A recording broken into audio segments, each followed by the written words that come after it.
warahmatullahi wabarakatuh. Kula Andini Putri Lestari, kelas rolas IPS papat.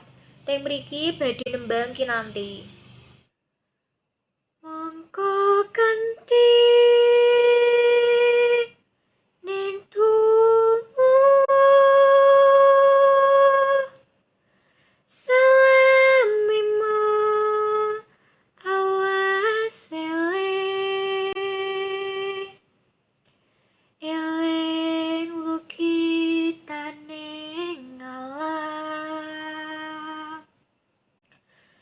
dadi weryaning dumati supadinir ing sansaya yaku pangriksane urip.